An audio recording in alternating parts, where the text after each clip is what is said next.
Bom, gente, sejam muito bem-vindos. Esse é mais um episódio do podcast do programa Histórias que Viajam.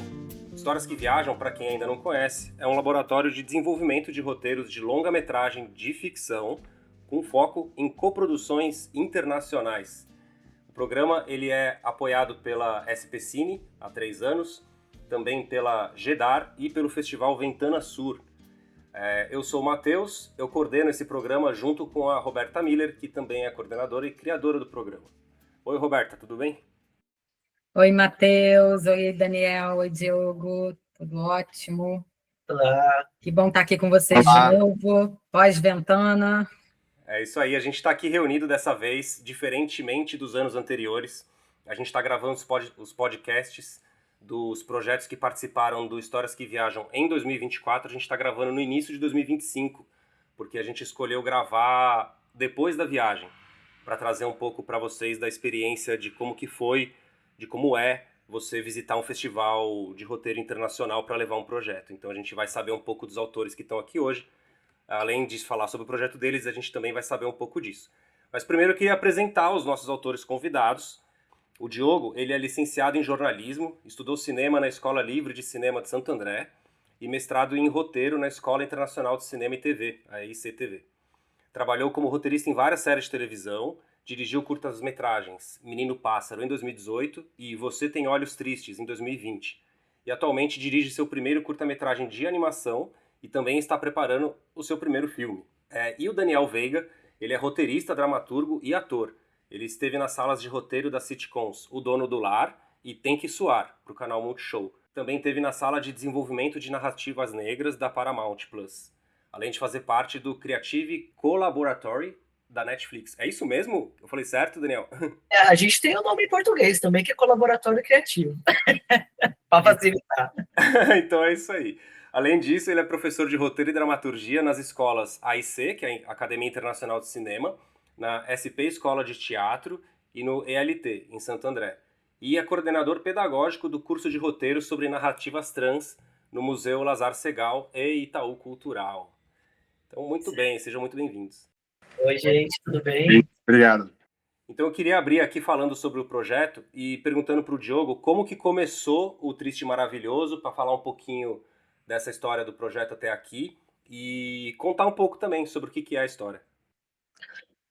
Bom, obrigado pela oportunidade, novamente.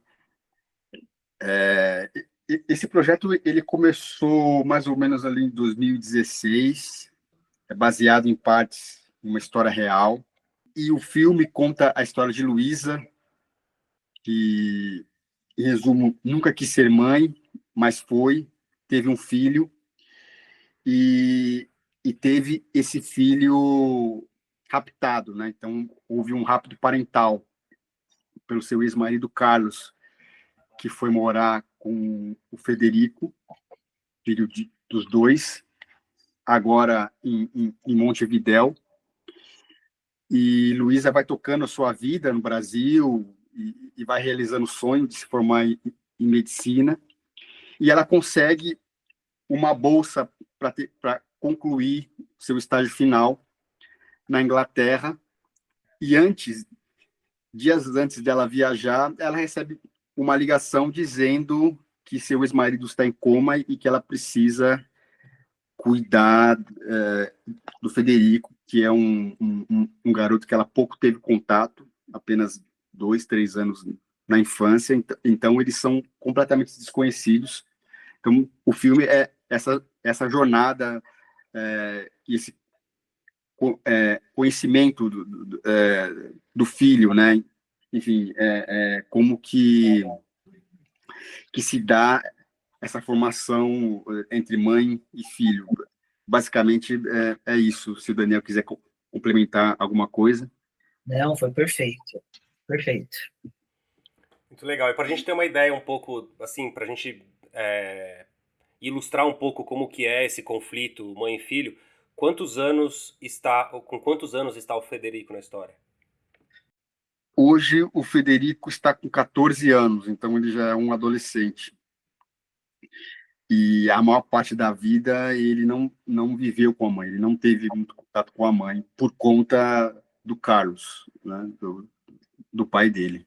Eu acho que talvez seja só importante a gente com um dado complementar aí, que a Luísa é uma mulher negra e o Carlos é um homem branco. Então, o Federico, na medida em que ele foi criado em Montevidéu com o pai, ele foi criado também longe da cultura brasileira e longe da própria negritude, né? Que é um conceito que, para ele, é um pouco nebuloso, assim. Talvez nem exista esse conceito. Então, quando ele encontra a mãe, né, a mãe aparece, essa mulher estranha aparece, enquanto o pai está em coma, quer dizer, nesse momento de extrema fragilidade, ele não está só encontrando a mulher que o pariu, né, que cuidou dele na infância, mas também essa mulher negra, brasileira. E eu acho que é importante também estabelecer que, no começo, o Federico não faz ideia de que ele foi raptado, né? Então, o que ele sabe sobre a mãe é que é uma completa relapsa, do ponto de vista dele, que abandonou ele, que não quis ficar com ele, porque preferiu cuidar da carreira. Essa é a imagem que ele tem da Luísa quando ele a encontra, no começo do filme. Que é uma imagem que foi pintada um pouco pelo pai, né? Isso, exatamente. Isso mesmo. E como que se deu assim? Por que vocês escolheram contar essa história assim? Qual que foi a motivação? O Diogo comentou que vem um pouco de inspiração num caso real, assim, mas o que eu queria dizer, assim, vocês, com essa história, vocês querem jogar luz sobre qual tipo de conflito, assim? Eu fui absorvido pela história, na verdade, quando o Diogo começou o projeto, eu não estava nele ainda, eu entrei em 2021, 22, eu acho, né? Que foi quando o projeto foi contemplado pelo Sena 15, lá em Porto Iracema, né? Em Fortaleza. E aí, quando ele me chamou, eu já fiquei bastante tocado, assim, pela história, porque eu achei um baita conflito, principalmente porque o Diogo foi me apresentando mais de um caso. Não é incomum casos de pais que sequestram os filhos e afastam da mãe, até mesmo como uma forma de retaliação, como uma forma de vingança, né? E eu tenho uma história muito, muito louca na minha vida, que muitos anos atrás, em 2005, 20 anos já, quando eu trabalhava só com teatro, eu ainda não trabalhava com cinema, eu conheci mentira, essa história é anterior ainda, é 2001. 2001 eu conheci um parceiro de trabalho, era um outro trabalho que não tinha nada a ver com arte, no mundo corporativo eu ainda estava, e eu conheci esse homem que ele tinha uma profunda melancolia porque ele tinha sido afastado do filho. E ele dizia que o filho dele, a ex-mulher não deixava ele se aproximar do filho e tudo mais. Enfim, corta para 2005, eu já estava fazendo teatro. E aí eu conheci um menino que ele tinha um ódio profundo do pai, que ele não convivia com o pai, porque a mãe pintava uma figura dantesca desse pai. E aí, parece novela, mas aí depois eu fui descobrir que ele era o filho desse meu colega de trabalho, de 4 anos antes. Então, quer dizer, eu conheci dois lados da história em dois momentos diferentes, e aí eu fui entendendo que talvez o pai fosse essa figura, esse homem que para mim, pelo menos, se apresentou como uma pessoa muito carinhosa, e que sentia muita falta e saudades desse filho com quem ele não tinha contato.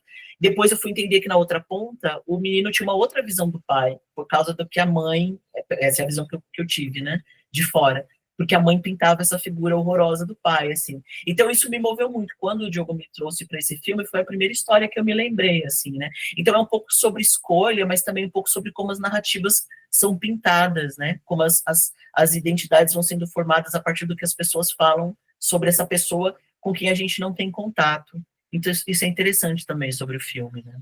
Sim, e respondendo sobre a história real, essa mãe da história real lutou durante muitos anos na justiça de um país estrangeiro, no caso o Líbano, para ter a guarda da filha, e ela conseguiu o improvável, que foi ganhar a guarda da filha, e a filha decidiu que não queria voltar para o Brasil, depois de todos esses anos de sofrimento da mãe.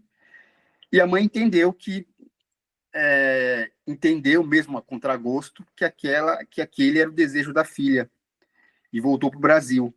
Então também tem e eu achei curioso isso, né, da mãe respeitar a vontade da filha, e que no caso do Triste e Maravilhoso há um pouco disso também, que a Luísa mesmo a contragosto, também respeita o espaço do Federico e por diversas situações que vão acontecendo no filme, ela vai se afastando dele. Então, como conflito, eu acho isso muito potente. Eu acho muito curioso no Triste Maravilhoso, assim, a coisa muito interessante da complexidade da personagem, né, da nossa protagonista, que é a Luísa, que é o fato que vocês trazem, que é muito importante para as mulheres, né, que é o conflito que a gente vive constantemente, que é a carreira e a maternidade, né? Eu acho que vocês abordam essa questão de uma maneira muito bonita, poética, e acho que isso talvez seja a coisa mais importante do filme, do que até a própria o próprio entendimento da Luísa contra gosto em relação à posição do filho quando ela vai para o curso, porque na verdade eles agora estão reconstruindo a sua relação, né? Estão estabelecendo, então é natural também que isso vá se dando aos poucos. Mas eu acho muito legal trazer esse aspecto e trazer essa coragem, que não é uma coragem que é uma coragem doída, né, para a Luísa, de deixar ele e seguir o seu caminho, né? Eu acho que tem uma beleza aí que a gente não pode deixar de abordar, né? Eu, a única mulher aqui no grupo, E mãe, né? e mãe defendendo essa protagonista, né? Que eu acho que essa é a coisa mais bacana, assim, do Eu acho que a gente, isso é uma projeto. coisa que a gente foi construindo com muito cuidado. Essa situação é uma situação muito complexa. E a gente não pode construir esse filme com maniqueísmo, né? Não existe ou eu escolho a carreira ou eu escolho o Federico. Assim, quer dizer, em princípio parece que esse é o conflito. Mas o que a gente está tentando construir é que não existe isso, porque de alguma medida ela vai escolher os dois, né? Como vai, de alguma forma, escolhe, né? Claro, existe esse impeditivo da aproximação geográfica, ela precisa ir também para Londres, porque ela tem o Diogo chama de sonho, eu sou talvez um pouco mais pragmático, eu chamo de objetivo, assim, eu vejo a Luísa nesse lugar mais do objetivo mesmo, ela construiu isso, ela é uma mulher negra que conseguiu alcançar uma carreira como neurocirurgiã, está conseguindo, né, agora, com 45 anos, né, então, tem esse lado também, né? O que é ser uma mulher negra no Brasil que vai construir uma carreira como neurocirurgiã depois dos 40? Então, isso é absolutamente importante para a vida dela, né? Vai para além de outras questões. Mas não significa que ela também abandonou o filho. Então, também está retomando esse contato com o Federico e também está entendendo que ele é um jovem que está crescendo, né? E que em pouco tempo vai também assumir as suas escolhas.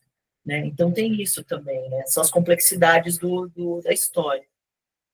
Né, ainda mais, é muito importante o que você falou, né? Porque é uma coisa que agrava muito o conflito dela, né? Porque além dela ser uma mulher negra numa posição de destaque, que é uma coisa super difícil, né? Uma posição que ela está conquistando, quando ela tem essa oportunidade na mão de solidificar essa carreira, vem essa notícia de que ela precisa voltar para a Argentina para reencontrar com esse filho, né? Então acho que, cara, isso agrava muito o conflito e deixa muito interessante a história e real, né? Porque eu acho que é meio assim que acontece mesmo, né? A gente tá na nossa vida, né? A gente tá com vários planos, a gente tá com metas e tal, vem uma coisa e tira a gente desse caminho, né? E uma coisa que pega também é como é que essa mulher, que ficou afastada todos esses anos desse menino, vai dizer para ele assim, seu pai te sequestrou, ele é um calhorda, não deixou a gente se aproximar, um homem como a gente. Então tem essas complexidades também, né? E ainda tem que, né, entender quem é esse filho, porque já cresceu, né? Já tá com 14 anos, né? Exato.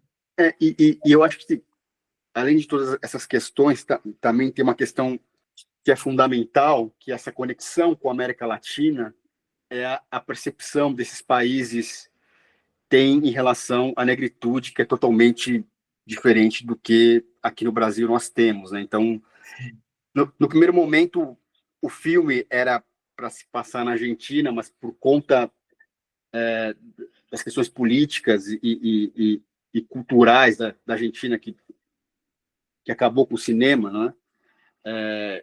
E por conta também deste laboratório, a gente mudou o país e agora a história se passa no Uruguai, que também tem uma relação totalmente diferente do que o Brasil tem com a sua negritude, né? Então, para a gente é importante tratar desse tema também, né? Queria saber um pouco de vocês, até já que o Diogo comentou isso, para a gente falar um pouco do filme dentro do programa do Histórias que Viajam, né? Para a gente falar um pouco do laboratório e desse processo de desenvolvimento. Como que esses inputs que a gente tem durante um laboratório de desenvolvimento, como que vocês, como autores, recebem essas informações e mexem na história, assim? Como que vocês ponderam tudo que é falado para vocês a respeito do filme que vocês estão escrevendo? Eu acho que, assim, tem uma coisa muito interessante sobre o Triste e Maravilhoso, que ele é um filme que está em processo já há algum tempo. Isso traz uma certa maturidade. Quando a gente estava lá atrás no Lab 15, por exemplo, que estava mais frágil o projeto, no sentido de que a gente tinha trabalhado menos, talvez a gente ficasse mais perdido com o que nos falavam. Eu acho que o legal do HQV, para mim, isso foi a coisa mais bonita, assim, é que eu acho que eu e o Diogo, a gente chegou num nível de maturidade, e eu não estou dizendo que a gente não tenha que mexer no filme ainda, é claro. Tem muita coisa ainda por vir, né? Mas em que a gente já consegue, pelo menos eu, fiquei menos ansioso com aquilo que eu estava escutando e que absorvendo, e aquilo que a gente deixa de lado e fala, olha, não é sobre isso, a gente não vai bancar essa sugestão, a gente vai bancar a nossa. Então, existem movimentos que são imprescindíveis. Por exemplo, para a gente é imprescindível que o Carlos seja um homem latino, que ele não seja brasileiro, mas que ele seja latino, porque alguém sugeriu, por exemplo, que a história se passasse em Portugal ou até na França. Não interessa um homem europeu. A relação do homem europeu com o patriarcado é diferente da relação do homem latino. Isso é essencial para a gente construir esse Carlos. Mais do que construir esse Carlos, construir a narrativa que esse Carlos contou para o filho sobre quem é a mãe, né? Então, isso é uma coisa, por exemplo, que para a gente já é muito seguro. Mas, enfim, mas mesmo assim existem contribuições incríveis. Cada pessoa que chega, cada consultor que chega com uma visão nova que é muito fresca, né?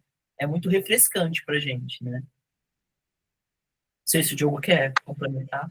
Não, é super. Eu também tenho e tive essa impressão ao longo do laboratório. Eu acho que, nesse sentido, foi crucial as mudanças que a gente teve por conta dos inputs das consultorias, assim, pelo fato de a gente estar trabalhando nesse projeto há alguns anos. Eu acho que as sugestões elas vêm de uma outra maneira, eu acho, né? Porque estamos mais impregnados com o projeto, por exemplo. Sim.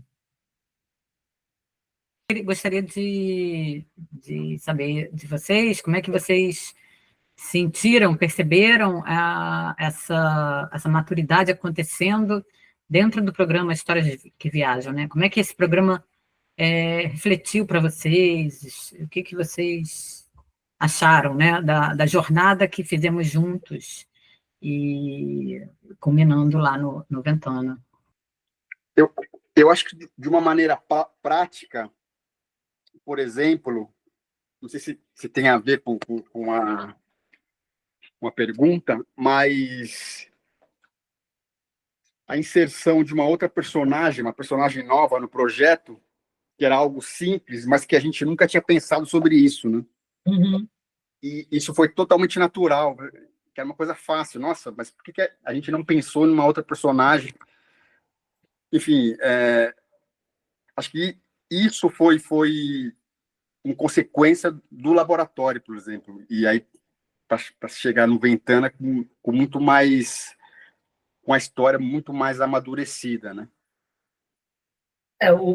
Eu acho que o Diogo, para quem não sabe, o Diogo tá falando de uma personagem que é meio que resolve, ajuda a gente no final, né? eu acho que a nossa maior fragilidade estava no final do filme. Exato. Tem umas facilitações ali de roteiro, e aí, por causa das consultorias, a gente chegou a essa personagem que ajuda a gente a resolver a história sem ficar tão expositiva, assim, né, tão facilitada. Eu concordo com o Diogo, eu acho que a gente tem uma questão com os consultores, que foram consultores que trouxeram um olhar muito pontual. Então, isso para mim foi muito importante. Então, a gente não ficou meio perdido no geral, né, no geralzão. Eram pessoas que tinham apontamentos realmente muito precisos sobre aspectos que ainda estão frágeis. E para mim isso foi essencial, assim, que é onde a gente está quebrando a cabeça agora, né? E claro, né, eu também sou professor de roteiro, e para mim uma das coisas mais importantes dentro de sala não é a parte expositiva, mas são os momentos em que a gente, por exemplo, abre os projetos e conversa em grupo sobre os projetos uns dos outros, em que todo mundo contribui. Isso aconteceu aqui, né? Então eu sempre falo que um dos momentos incríveis para mim dessa viagem foi quando a gente estava se preparando para os pitchings e nós nos encontramos no quarto de um dos colegas e a gente falou os pitchings uns para os outros, assim, para a gente falar sobre como é que estava, e isso é incrível, assim, esse tipo de atrito, que eu chamo, né, em que a gente tensiona os projetos e conversa sobre eles, eu acho que é onde está a riqueza, assim, da criação. Legal, aí você já me dá o gancho para a gente falar da viagem aqui, né? Então, o Histórias que Viajam, ele faz esse laboratório com os autores e no final a gente vai em comitiva, reúne o grupo de autores e vai até o Ventana Sur para expor esses projetos, né? E levar essas ideias para o mercado. E aí eu queria que vocês comentassem um pouco, assim, se vocês já tinham tido experiência em festival internacional antes e o que o Ventana agregou para vocês, assim? Eu não tinha tido com laboratórios internacionais, mas o Diogo sim, né? Inclusive com esse projeto, né? Acho que o Diogo pode falar um pouco mais. Sim, sim. Quando a gente saiu do Sena 15, o projeto foi laureado com uma passagem para o Festival de Biarritz, na França, e lá foi o meu primeiro projeto, meu primeiro laboratório internacional. Mercado, né? É muito mais um mercado do que um laboratório, né? E depois do mesmo ano, eu cheguei aí pro Ventana, quando era em Buenos Aires, mas eu fui muito mais para acompanhar e ver como era a pedido do Projeto Paradiso, né? Então, não participei ativamente como o ano passado com vocês, né? Foi totalmente diferente para mim. Para mim, como primeira experiência, foi incrível. Tô pensando até agora. Sim, foi maravilhoso, realmente participar e fazer o pitch e conversar com as pessoas. De fato, foi outra experiência do que somente acompanhar, né, os colegas fazendo. É bacana porque o Daniel comentou essa questão do quarto, né? Quando a gente fez aquela reunião lá para treinar esses pitchings. E é legal falar para todo mundo que está ouvindo a gente que o Histórias que Viajam ele é um laboratório que acontece remotamente, né? Então as pessoas se conhecem na viagem. E isso é muito legal, assim, pelo menos do ponto de vista que eu tenho, assim, como coordenador, que conheço todo mundo, porque a gente fica fazendo reuniões com vocês e tal, separadamente. Quando a gente vê esse grupo reunido e interagindo, é sempre muito legal, né? E aí essa ocasião do ensaio de pitching no quarto do Marcos foi bem divertido. E aí eu queria que vocês falassem um pouco sobre a experiência do pitching, de como que é você olhar para a sua história com uma ideia comercial para ela, né? Você olhar para o roteiro, para o filme que você quer fazer e se perguntar como eu vendo esse negócio, né? Então, queria que vocês falassem um pouco sobre essa experiência do pitching no Ventana e de tudo relacionado aí ao pitching. Eu só vou dizer que para o ansioso, o pitching é o demônio, é um inferno aberto, assim, pegando fogo, porque como é que você vai resumir uma história, achar o cerne dela e ainda fazer de uma maneira interessante?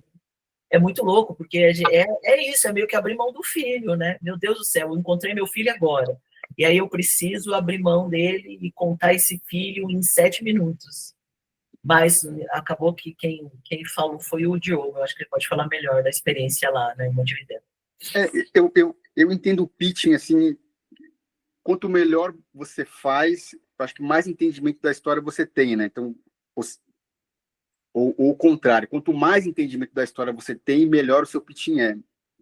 Mesmo você não tendo timidez e etc., eu sou uma pessoa muito tímida, mas eu não tenho um problema em fazer pitching, eu faço. Mas foi a primeira vez em muitos anos que eu fiz o pitching sem ter um apoio de leitura. Então foi tudo da cabeça e tudo que eu sabia sobre o projeto. E, claro, eu ensaiei com o Daniel antes, quer dizer, a gente ensaiou muito. Então, para mim, foi a primeira vez que eu fiz um pitching assim, sem olhar uma cola. E para mim isso foi libertador, né? E aí ali eu entendi que quanto mais eu sei da história, melhor eu sei falar o pitching, assim, né? Mesmo na frente de muita gente ou apenas para uma pessoa, para mim é isso, né? Legal. Qual foi o ponto alto, assim, da viagem ou do programa, assim, que vocês acharam? Uma coisa que vocês curtiram muito? Para mim, eu já até falei isso para vocês, né? Para mim, o ponto alto foi esse encontro no quarto mesmo, e que a gente treinou os pitches uns com os outros, assim. Mas também, eu já tinha tido a oportunidade de estar em Montevidéu por conta de outro trabalho. Também tem que conhecer a cidade e conhecer a cidade de uma outra maneira, conhecer a cidade nos seus pontos culturais, né? Eu não tinha conhecido o Teatro Solís, por exemplo, ele é maravilhoso, então, assim, conhecer também as pessoas de lá, né? Conhecer o Joaquim, que está com a gente no projeto, que foi um dos selecionados e que é de lá, que super recebeu bem a gente, levou a gente para conhecer os lugares, enfim, foi tudo maravilhoso. Eu acho que é conhecer as pessoas, né? Conversar com as pessoas e conhecer gente nova. Que, por exemplo, nós somos de São Paulo e que a gente não tem tempo de encontrar as pessoas aqui em São Paulo, né? Então, encontrá-las lá no Ventana Sul foi maravilhoso. Assim, para mim é muito mais um encontro das pessoas e claro, encontrar a galera do nosso grupo, assim, foi de fato maravilhoso. Né? Maravilhoso sem ser triste, né, Diogo? Exato. A gente está caminhando para o final aqui do episódio. Queria agradecer bastante a presença do Daniel, do Diogo, desejar para vocês toda a sorte do mundo com esse projeto e dizer que, uma vez, histórias que viajam, sempre histórias que viajam, né? A Roberta diz isso bastante na viagem, mas é bem verdade, assim. Não, que a gente quer agradecer também demais a oportunidade, foi muito lindo, e desejar vida longa e próspera ao HQV. E agradecer vocês especialmente, né, por todo o suporte, por estar fortalecendo aí Matheus e Roberto. É isso mesmo, faço minhas as palavras do Daniel. Muito obrigado, foi massa mesmo. Que bom, para a gente também é sempre massa, a gente adora estabelecer essa relação com vocês, colaborar, a gente vibra, chora, sofre junto, comemora. Histórias que Viajam é uma grande família. Sim, e também incentivo as pessoas a escreverem seus projetos em Histórias que Viajam, que não vão se arrepender. Isso aí. Eu vou deixando aqui então o site de novo para você que está ouvindo a gente, é o historiasqueviajam.arte.br. O Histórias que Viajam, ele acontece todo ano em parceria com o Festival Ventana Sur, com a GEDAR e com o apoio sempre fundamental da SPCine. Então eu espero você nos nossos próximos episódios dos próximos projetos aqui deste ano. Um abraço.